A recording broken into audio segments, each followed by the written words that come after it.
if you born poor, that is not your mistake. But if you die poor, that is your mistake.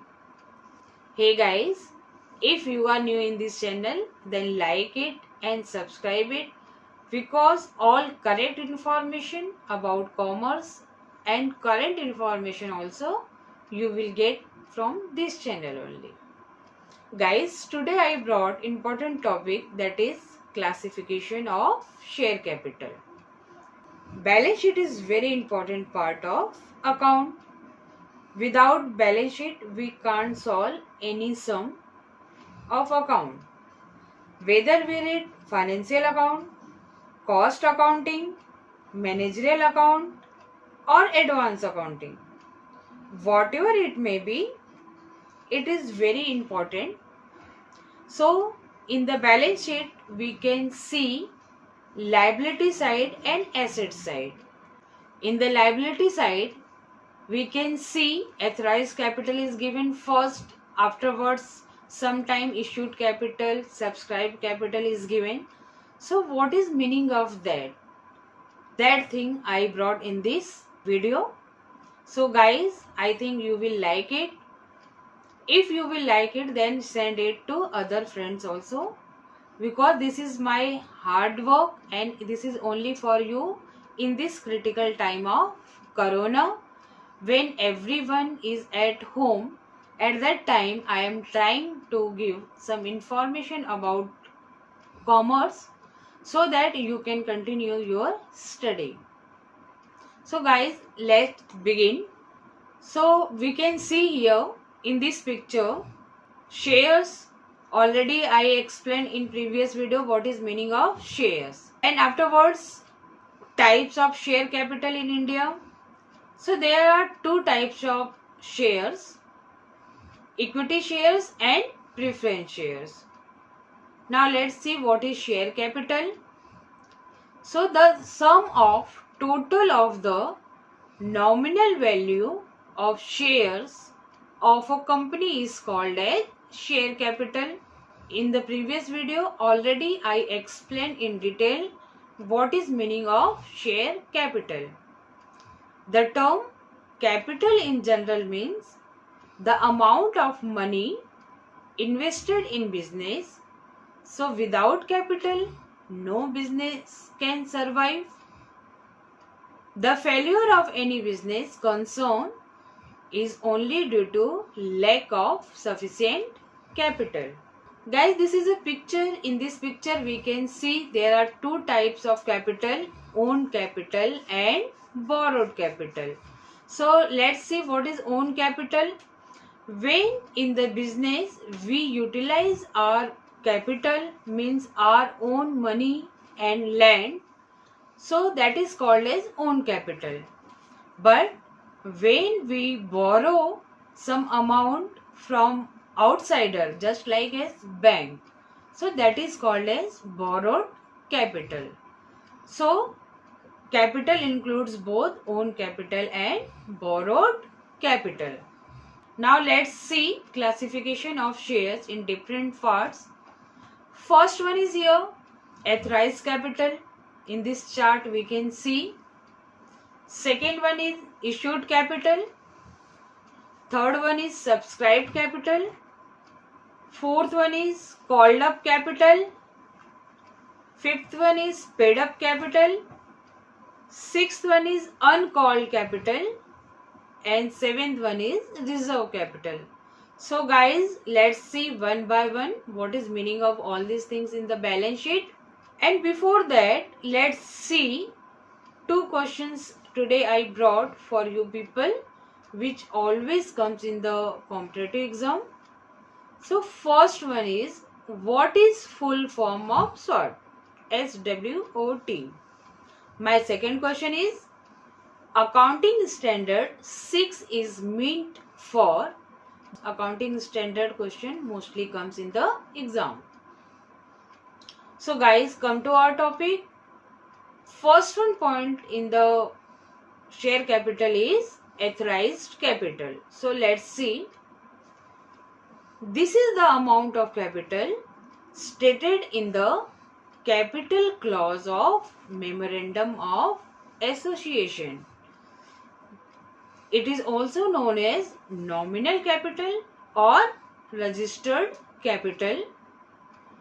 The company is entitled to raise finance by the issue of shares only up to the amount of authorized capital.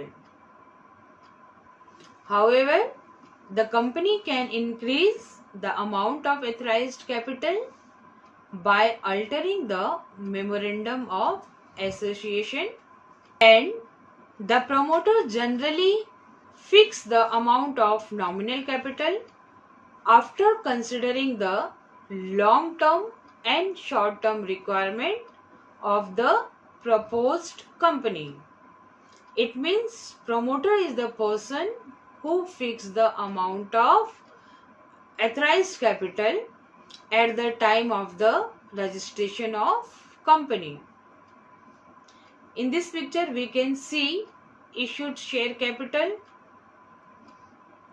Now issued share capital plus unissued share capital is equal to authorized capital.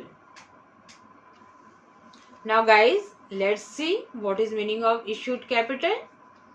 So it is that part of nominal capital which is issued to the public. Companies generally don't issue all the capital at once. They issue their capital on installments. So the issued capital is generally less than the nominal capital. It never exceeds the authorized capital. It can be equal to the nominal capital.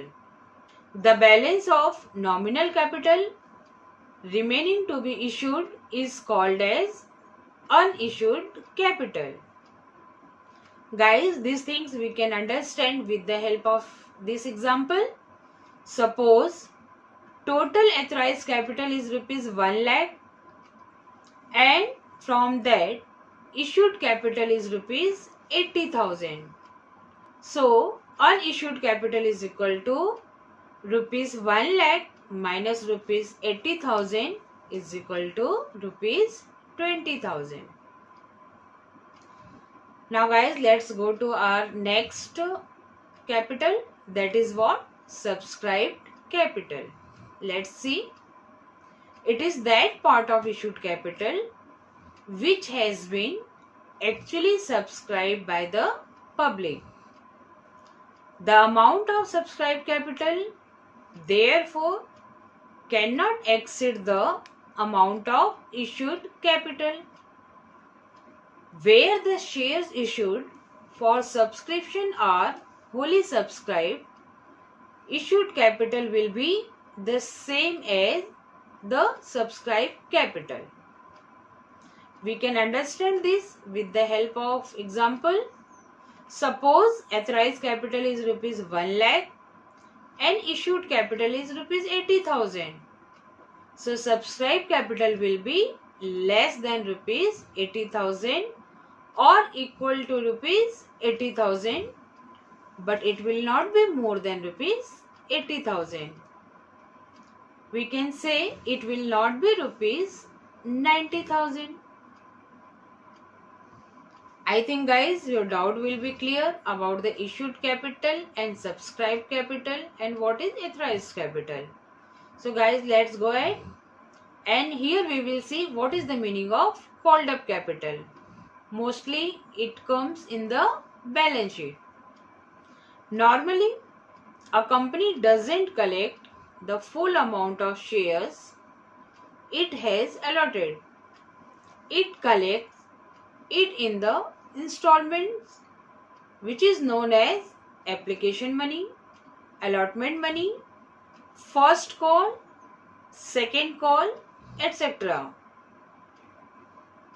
The amount of installment which have been demanded for the time being are termed as called up capital,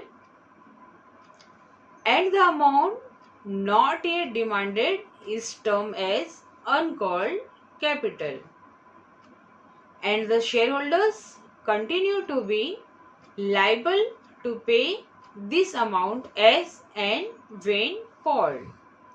We can understand it with the help of example.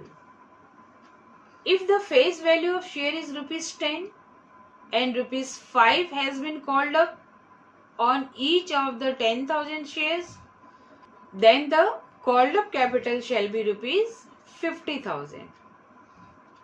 I think guys your doubt will be clear. Now this is time to check our answer. What is full form of SWOT? So full form of this is strength, weaknesses, opportunities and threats. My second question was accounting standard 6 is meant for. So this means depreciation account. Now guys, let's see what is paid up capital. So paid up capital is that part of subscribed capital which has been actually paid up by the shareholders. The amount not paid by the shareholders on the calls made is known as call in arrears. Now let's see what is uncalled capital. So it is that part of capital which is not called up on the shares already issued. The shareholders continue to be liable to pay as and when the calls are made. So here example is given. If the face value of share is rupees 10 and from that rupees 6 is called up, then rupees 4 will be uncalled capital, which company can call at any time or at the time of winding up of the company. So guys, I think your doubt will be clear. Now let's see what is meaning of the reserve capital. Sometimes a company may feel that the capital already paid up is sufficient for the proper conduct and smooth running of the company. In such a case, it may decide not to call up certain portion of its subscribed capital except in the case of winding up. So, it may be noted that reserve capital cannot be turned into uncalled capital without the permission of tribunal. It is available only for creditors on the winding up of the company, and the company can neither charge reserve capital nor cancel it in reduction of capital. So guys, I brought this information for you people. So I think your doubt will be clear after seeing this video. And if you like my hard work, then like it and subscribe it, because for preparation of one video it takes 10 to 15 days. This is educational video. So guys, if you like it, then send it to other friends also, so that in this critical time of corona, all students can continue their study. This is my ambition for preparation of this video. Thank you.